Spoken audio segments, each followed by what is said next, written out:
narcissism. You look deep into the souls of other people, fathom their inmost desires, their values, their tastes, their spirit, and you reflect it back to them, making yourself into a kind of mirror image. Your ability to reflect their psyche gives you great power over them. They may even feel a tinge of love. This is simply the ability to mimic another person, not physically, but psychologically, and it is immensely powerful because it plays upon the unsatisfied self-love of a child. Normally, people bombard us with their experiences, their tastes. They hardly ever make the effort to see things through our eyes. This is annoying, but it also creates great opportunity. If you can show you understand another person by reflecting their inmost feelings, they will be entranced and disarmed, all the more so because it happens so rarely. No one can resist this feeling of being harmoniously reflected in the outside world, even though you might well be manufacturing it for their benefit and for deceptive purposes of your own. The moral effect. The power of verbal argument is extremely limited and often accomplishes the opposite of what is intended. As Gracian remarks, the truth is generally seen, rarely heard. The moral effect is a perfect way to demonstrate your ideas through action.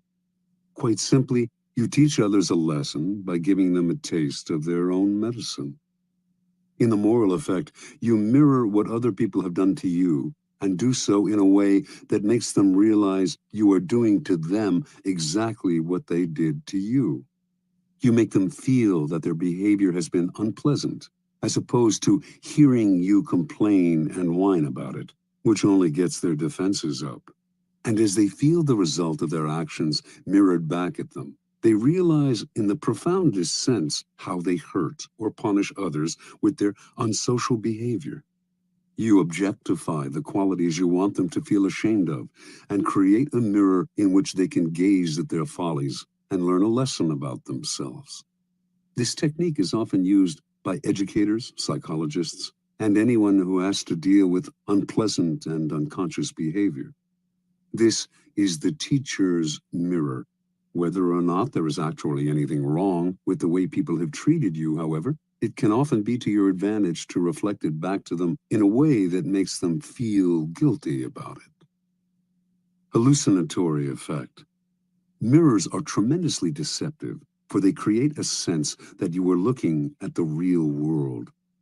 Actually, though, you are only staring at a piece of glass, which, as everyone knows, cannot show the world exactly as it is. Everything in a mirror is reversed. When Alice goes through the looking glass in Lewis Carroll's book, she enters a world that is back to front, and more than just visually. The hallucinatory effect comes from creating a perfect copy of an object, a place, a person. This copy acts as a kind of dummy. People take it for the real thing because it has the physical appearance of the real thing. This is the preeminent technique of con artists, who strategically mimic the real world to deceive you. It also has applications in any arena that requires camouflage. This is the deceiver's mirror.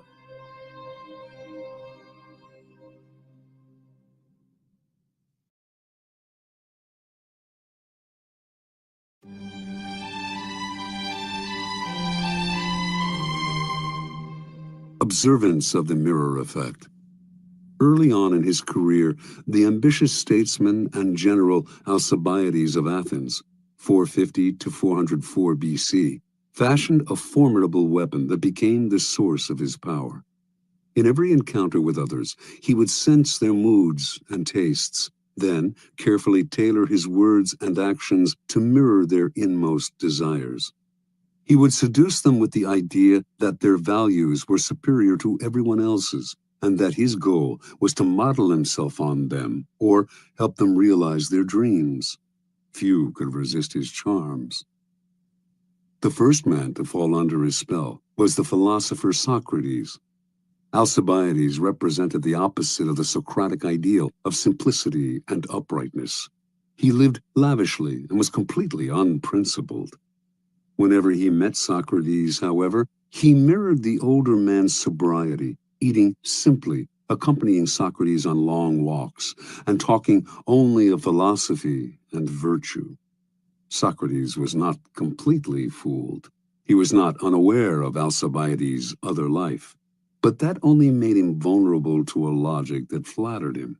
Only in my presence, he felt, does this man submit to a virtuous influence. Only I have such power over him. This feeling intoxicated Socrates, who became Alcibiades' fervent admirer and supporter, one day even risking his own life to rescue the young man in battle. The Athenians considered Alcibiades their greatest orator, for he had an uncanny ability to tune into his audience's aspirations and mirror their desires. He made his greatest speeches in support of the invasion of Sicily, which he thought would bring great wealth to Athens and limitless glory to himself. The speeches gave expression to young Athenians' thirst to conquer lands for themselves, rather than living off the victories of their ancestors. But he also tailored his words to reflect older men's nostalgia for the glory years, when Athens led the Greeks against Persia, and then went on to create an empire. All Athens now dreamed of conquering Sicily. Alcibiades' plan was approved, and he was made the expedition's commander. While Alcibiades was leading the invasion of Sicily, however, certain Athenians fabricated charges against him of profaning sacred statues. He knew his enemies would have him executed if he returned home, so at the last minute, he deserted the Athenian fleet and defected to Athens' bitter enemy, Sparta. The Spartans welcomed this great man to their side, but they knew his reputation and were wary of him. Alcibiades loved luxury. The Spartans were a warrior people who worshipped austerity, and they were afraid he would corrupt their youth. But much to their relief, the Alcibiades who arrived in Sparta was not at all what they expected. He wore his hair untrimmed, as they did, took cold baths, ate coarse bread and black broth, and wore simple clothes. To the Spartans, this signified that he had come to see their way of life as superior to the Athenian. He had chosen to be a Spartan rather than being born one, and should thus be honored above all others. They fell under his spell and gave him great powers. Unfortunately, Alcibiades rarely knew how to rein in his charm. He managed to seduce the king of Sparta's wife and make her pregnant. When this became public, he once more had to flee for his life. This time, Alcibiades defected to Persia, where he suddenly went from Spartan simplicity to embracing the lavish Persian lifestyle down to the last detail. It was, of course, immensely flattering to the Persians to see a Greek of Alcibiades' stature prefer their culture over his own, and they showered him with honors, land, and power. Once seduced by the mirror, they failed to notice that behind this shield, Alcibiades was playing a double game, secretly helping the Athenians in their war with Sparta, and thus re-ingratiating himself with the city to which he desperately wanted to return, and which welcomed him back with open arms in 408 BC. Interpretation. Early in his political career, Alcibiades made a discovery that changed his whole approach to power. He had a colorful and forceful personality, but when he argued his ideas strongly with other people, he would win over a few, while at the same time alienating many more. The secret to gaining ascendancy over large numbers, he came to believe, was not to impose his colors, but to absorb the colors of those around him, like a chameleon. Once people fell for the trick, the deceptions he went on to practice would be invisible to them. Understand, everyone is wrapped up in their own narcissistic shell. When you try to impose your own ego on them, a wall goes up, resistance is increased. By mirroring them, however, you seduce them into a kind of narcissistic rapture. They are gazing at a double of their own soul. This double is actually manufactured in its entirety by you. Once you have used the mirror to seduce them, you have great power over them. It is worth noting, however, the dangers and the promiscuous use of the mirror. In Alcibiades' presence, people felt larger, as if their egos had been doubled, but once he left, they felt empty and diminished, and when they saw him mirroring completely different people as totally as he had mirrored them, they felt not just diminished, but betrayed. Alcibiades' overuse of the mirror effect made whole peoples feel used, so that he constantly had to flee from one place to another. Indeed, Alcibiades so angered the Spartans that they finally had him murdered. He had gone too far. The seducer's mirror must be used with caution and discrimination. Law 45. Preach the need for change, but never reform too much at once. Judgment. Everyone understands the need for change in the abstract, but on the day-to-day level, people are creatures of habit. Too much innovation is traumatic and will lead to revolt. If you are new to a position of power, or an outsider trying to build a power base, make a show of respecting the old ways of doing things. If change is necessary, make it feel like a gentle improvement on the past. Transgression of the law. Sometime in the early 1520s, King Henry VIII of England decided to divorce his wife, Catherine of Aragon, because she had failed to bear him a son, and because he had fallen in love with the young and comely Anne Boleyn. The Pope, Clement VII, opposed the divorce and threatened the king with excommunication. The king's most powerful minister, Cardinal Wolsey, also saw no need for divorce, and his half-hearted support of the king cost him his position and soon his life. One man in Henry's cabinet, Thomas Cromwell, not only supported him in his desire for a divorce, but had an idea for realizing it, a complete break with the past. He convinced the king that by severing ties with Rome and making himself the head of a newly formed English church, he could divorce Catherine and marry Anne. By 1531, Henry saw this as the only solution. To reward Cromwell for his simple but brilliant idea, he elevated this son of a blacksmith to the post of royal counselor. By 1534, Cromwell had been named the king's secretary, and as the power behind the throne, he had become the most powerful man in England. But for him, the break with Rome went beyond the satisfaction of the king's carnal desires. He envisioned a new Protestant order in England, with the power of the Catholic Church smashed, and its vast wealth in the hands of the king and the government. In that same year, he initiated a complete survey of the churches and monasteries of England, and as it turned out, the treasures and monies that the churches had accumulated over the centuries were far more than he had imagined. His spies and agents came back with astonishing figures. To justify his schemes, Cromwell circulated stories about the corruption in the English monasteries, their abuse of power, their exploitation of the people they supposedly served. Having won Parliament's support for breaking up the monasteries, he began to seize their holdings and to put them out of existence, one by one. At the same time, he began to impose Protestantism, introducing reforms in religious ritual and punishing those who stuck to Catholicism and who now were called heretics. Virtually overnight, England was converted to a new official religion. A terror fell on the country. Some people had suffered under the Catholic Church, which, before the reforms, had been immensely powerful, but most Britons had strong ties to Catholicism and to its comforting rituals.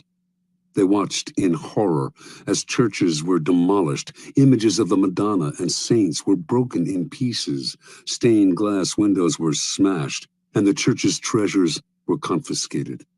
With monasteries that had succored the poor suddenly gone, the poor now flooded the streets. The growing ranks of the beggar class were further swelled by former monks. On top of all this, Cromwell levied high taxes to pay for his ecclesiastical reforms. In 1535, powerful revolts in the north of England threatened to topple Henry from his throne. By the following year, He had suppressed the rebellions, but he had also begun to see the costs of Cromwell's reforms. The king himself had never wanted to go this far. He had only wanted a divorce. It was now Cromwell's turn to watch uneasily as the king began slowly to undo his reforms, reinstating Catholic sacraments and other rituals that Cromwell had outlawed. Sensing his fall from grace, in 1540 Cromwell decided to regain Henry's favor with one throw of the dice. He would find the king a new wife. Henry's third wife, Jane Seymour, had died a few years before, and he had been pining for a new, young queen. It was Cromwell who found him one, Anne of Cleves, a German princess and, most important to Cromwell, a Protestant. On Cromwell's commission, the painter Holbein produced a flattering portrait of Anne. When Henry saw it, he fell in love and agreed to marry her. Cromwell seemed back in favor. Unfortunately, however, Holbein's painting was highly idealized, and when the king finally met the princess, she did not please him in the least. His anger against Cromwell burst for the ill-conceived reforms, now for saddling him with an unattractive and Protestant wife, could no longer be contained. In June of that year, Cromwell was arrested, charged as a Protestant extremist and a heretic, and sent to the Tower. 6 weeks later, before a large and enthusiastic crowd, the public executioner cut off his head. Interpretation. Thomas Cromwell had a simple idea. He would break up the power and wealth of the church and lay the foundation for Protestantism in England. And he would do this in a mercilessly short time. He knew his speedy reforms would cause pain and resentment, but he thought these feelings would fade in a few years. More important, by identifying himself with change, he would become the leader of the new order, making the king dependent on him. But there was a problem in this strategy. Like a billiard ball hit too hard against the cushion, his reforms had reactions and caroms he did not envision and could not control.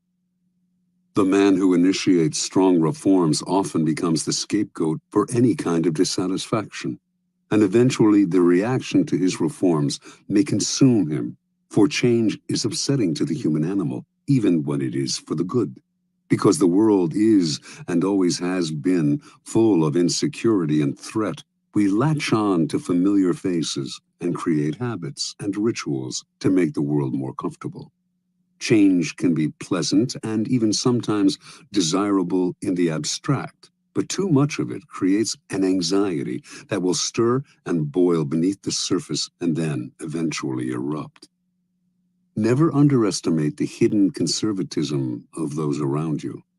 It is powerful and entrenched. Never let the seductive charm of an idea cloud your reason. Just as you cannot make people see the world your way, you cannot wrench them into the future with painful changes. They will rebel. If reform is necessary, anticipate the reaction against it and find ways to disguise the change and sweeten the poison. Keys to power. Human psychology contains many dualities, one of them being that even while people understand the need for change, knowing how important it is for institutions and individuals to be occasionally renewed, they are also irritated and upset by changes that affect them personally.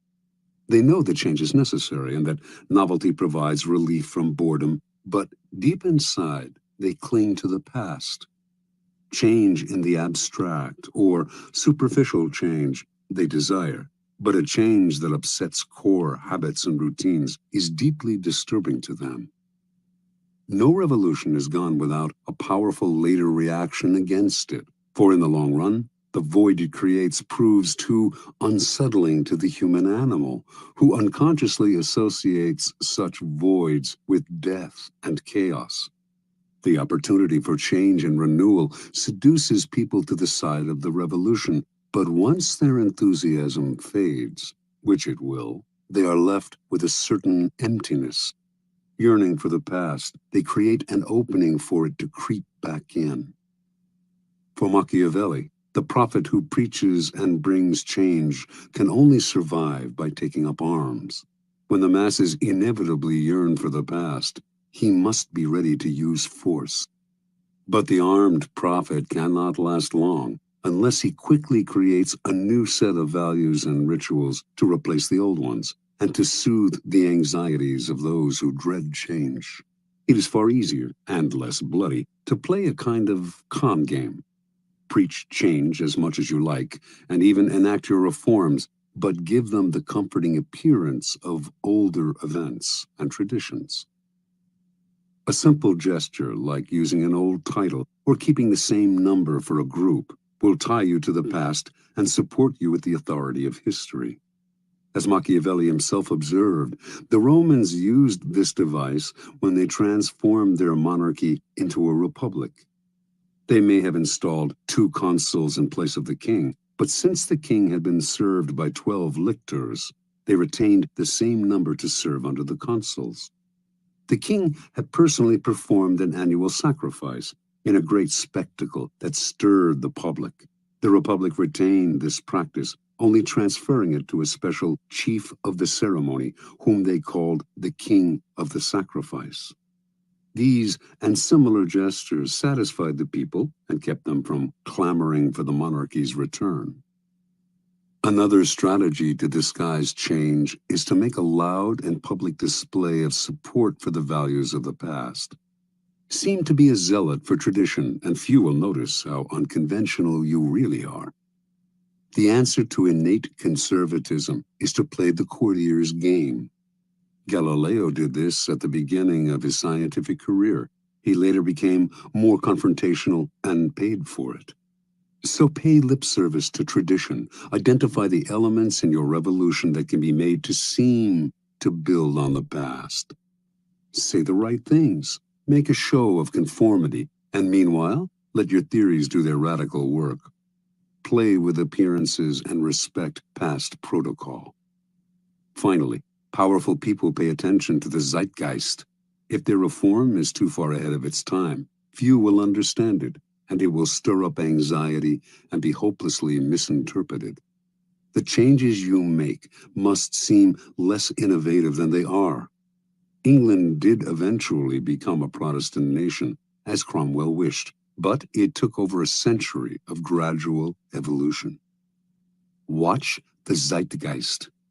If you work in a tumultuous time, there is power to be gained by preaching a return to the past, to comfort, tradition, and ritual.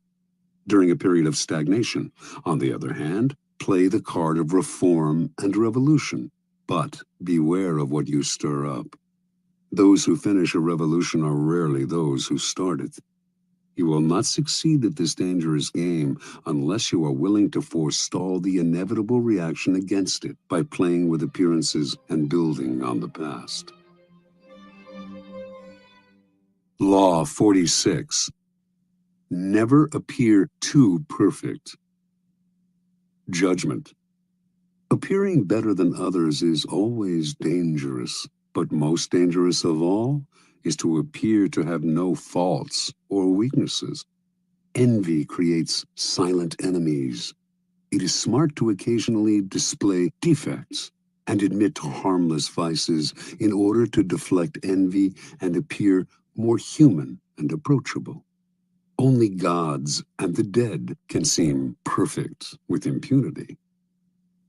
Transgression of the law. Joe Orton met Kenneth Hallowell at the Royal Academy of Dramatic Arts, London, in 1953, where both had enrolled as acting students. They soon became lovers and moved in together. Hallowell, 25 at the time, was 7 years older than Orton and seemed the more confident of the two. But neither had much talent as actors, and after graduating, having settled down together in a dank London apartment, they decided to give up acting and collaborate as writers instead. Hallowell's inheritance was enough to keep them from having to find work for a few years, and in the beginning, he was also the driving force behind the stories and novels they wrote. He would dictate to Orton, who would type the manuscripts, occasionally interjecting his own lines and ideas. Their first efforts attracted some interest from literary agents, but it sputtered. The promise they had shown was leading nowhere. Eventually, The inheritance money ran out, and the pair had to look for work. Their collaborations were less enthusiastic and less frequent. The future looked bleak. In 1957, Auden began to write on his own. But it wasn't until 5 years later, when the lovers were jailed for 6 months for defacing dozens of library books, that he began to find his voice. Perhaps not by chance. This was the first time he and Hallowell had been separated in 9 years. He came out of prison determined to express his contempt for English society in the form of theatrical farces. He and Hallowell moved back in together, but now the roles were reversed. Auden did the writing, while Hallowell put in comments and ideas. In 1964, Joe Auden completed his first full-length play, Entertaining Mr. Sloane. The play made it to London's West End, where it received brilliant reviews. A great new writer had emerged from nowhere. Now, success followed success at a dizzying pace. In 1966, Auden had a hit with his play, Loot, and his popularity soared. Soon, commissions came in from all sides, including from the Beatles, who paid Auden handsomely to write them a film script. Everything was pointing upwards, everything except Auden's relationship with Kenneth Hallowell. The pair still lived together, but as Auden grew successful, Hallowell began to deteriorate. Watching his lover become the center of attention, he suffered the humiliation of becoming a kind of personal assistant to the playwright, his role in what had once been a collaboration growing smaller and smaller. In the 1950s, he had supported Auden with his inheritance. Now, Auden supported him. At a party or among friends, people would naturally gravitate towards Auden. He was charming, and his mood was almost always buoyant. Unlike the handsome Auden, Hallowell was bald and awkward. His defensiveness made people want to avoid him. With Auden's success, the couple's problems only worsened. Hallowell's moods made their life together impossible. Auden claimed to want to leave him and had numerous affairs, but would always end up returning to his old friend and lover. He tried to help Hallowell launch a career as an artist, even arranging for a gallery to show his work. But the show was a flop, and this only heightened Hallowell's sense of inferiority. In May of 1967, the pair went on a brief holiday together in Tangiers, Morocco. During the trip, Auden wrote in his diary, "We sat talking of how happy we felt, and how it couldn't surely last. We'd have to pay for it, or we'd be struck down from afar by disaster because we were, perhaps, too happy. To be young, good-looking, healthy, famous, comparatively rich and happy is surely going against nature." Hallowell outwardly seemed as happy as Auden. Inwardly, though, he was seething. And 2 months later, in the early morning of August 10th, 1967, just days after helping Auden put the finishing touches to the wicked farce, What the Butlers Saw, undoubtedly his masterpiece, Kenneth Hallowell bludgeoned Joe Auden to death with repeated blows of a hammer to the head. He then took 21 sleeping pills and died himself, leaving behind a note that read, "If you read Auden's diary, all will be explained." Interpretation. Kenneth Hallowell had tried to cast his deterioration as mental illness, but what Joe Auden's diaries revealed to him was the truth. It was envy, pure and simple, that lay at the heart of his sickness. The diaries, which Hallowell read on the sly, recounted the couple's days as equals and their struggle for recognition. After Auden found success, the diaries began to describe Hallowell's brooding, his rude comments at parties, his growing sense of inferiority. All of this Auden narrated with a distance that bordered on contempt. The diaries made clear Hallowell's bitterness over Auden's success. Eventually, the only thing that would have satisfied him would have been for Auden to have a failure of his own, an unsuccessful play perhaps, so that they could have commiserated in their failure as they had done years before. When the opposite happened, as Auden grew only more successful and popular, Hallowell did the only thing that would make them equals again.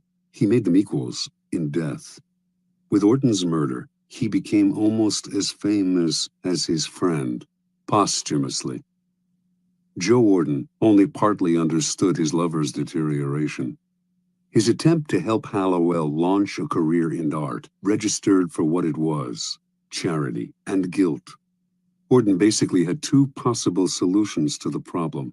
He could have downplayed his own success, displaying some faults, deflecting Hallowell's envy, or, once he realized the nature of the problem, he could have fled as if Hallowell were a viper, as in fact he was, a viper of envy.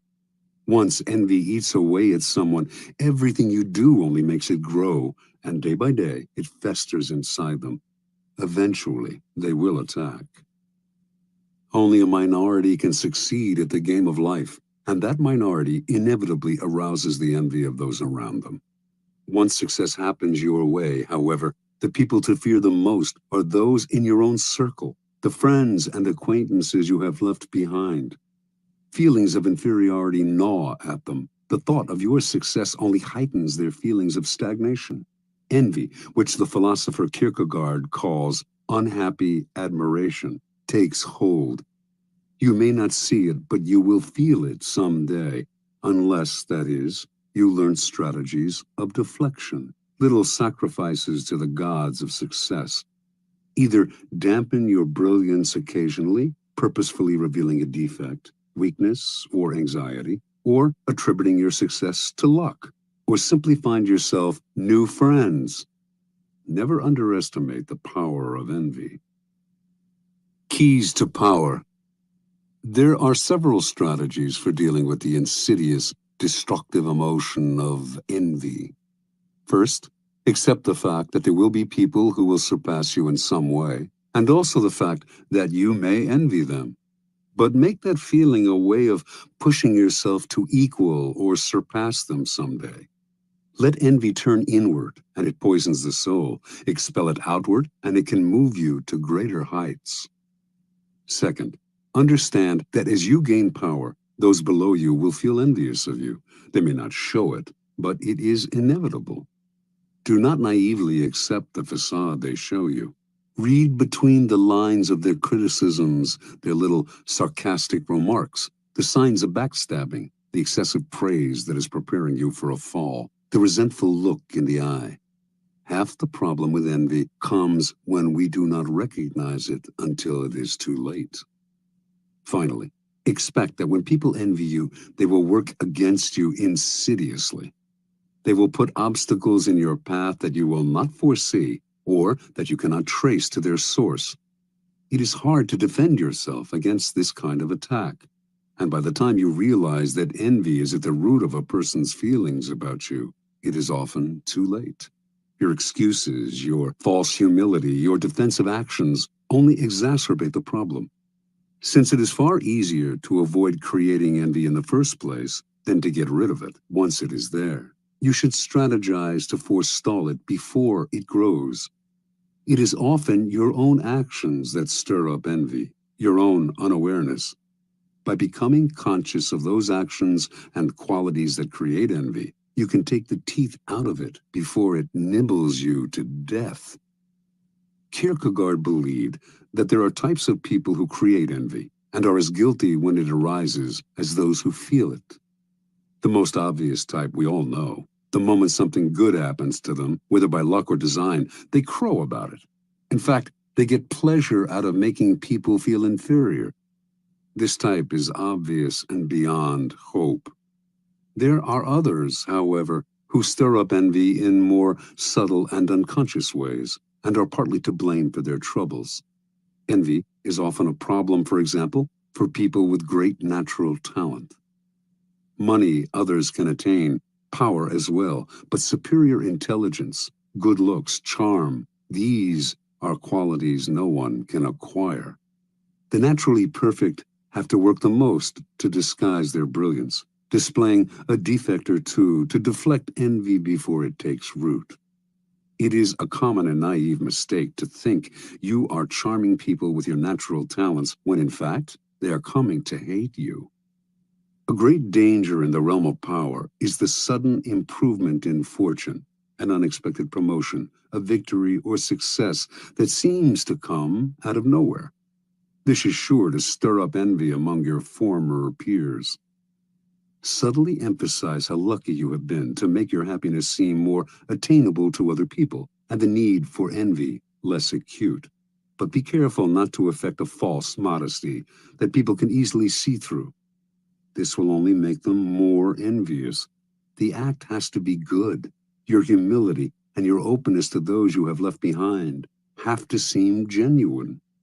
Any hint of insincerity will only make your new status more oppressive. Remember, despite your elevated position, it will do you no good to alienate your former peers. Power requires a wide and solid support base, which envy can silently destroy. According to the Elizabethan statesman and writer Sir Francis Bacon, the wisest policy of the powerful is to create a kind of pity for themselves, as if their responsibilities were a burden and a sacrifice. How can one envy a man who has taken on a heavy load for the public interest? Disguise your power as a kind of